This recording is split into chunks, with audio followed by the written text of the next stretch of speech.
Hypocrisy, and it shows in many of right. It's called hypocrisy, and it shows in a lot of the U.S. foreign policy and how it deals with the Middle East in general. It picks and chooses who to support, even though this is a dictatorship and this is a dictatorship. But I think the American people have a lot to do as well, because this is their tax money that's going towards a dictatorship like Mubarak. And I have a lot of American friends, and they support me, they support a lot of the activists, and they have really shown, through solidarity, through the social networks, or even through phone calls, that they want a free Egypt, and they want Egyptians to live a humane life. So who's really, backstabbing us all? Fida, let me ask you about the response to the US in your country. The US supported Ben Ali. He's a dictator. He's left the country. What now for your country's relationship with America?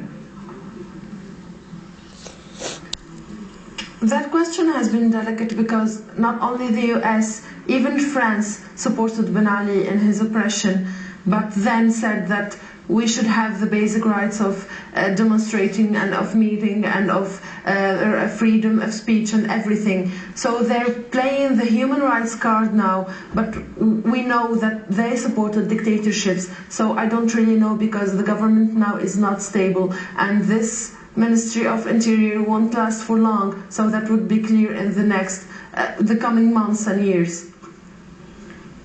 If the US withdraws support from Mubarak now, Mubarak could be playing the card. Look, we've got the Middle East peace process.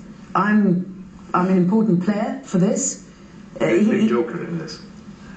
We're a big joker in this peace process thing.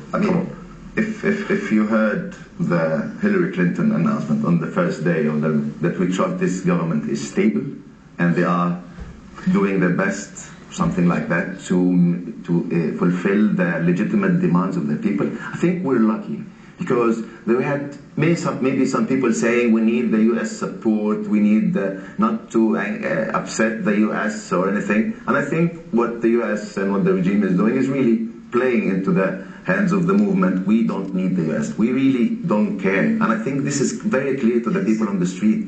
We don't care. We're going to stand the street until we get the change we want. The US can sort itself out.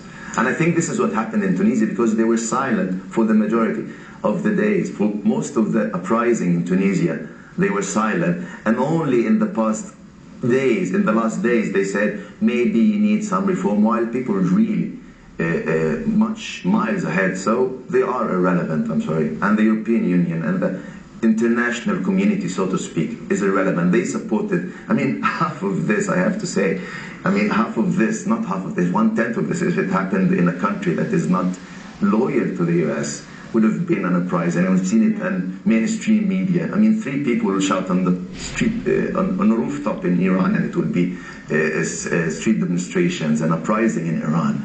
And I'm with the right of every people to revolt and to demand their right. But it's clear the hypocrisy. It's clear what they mean when they want democracy.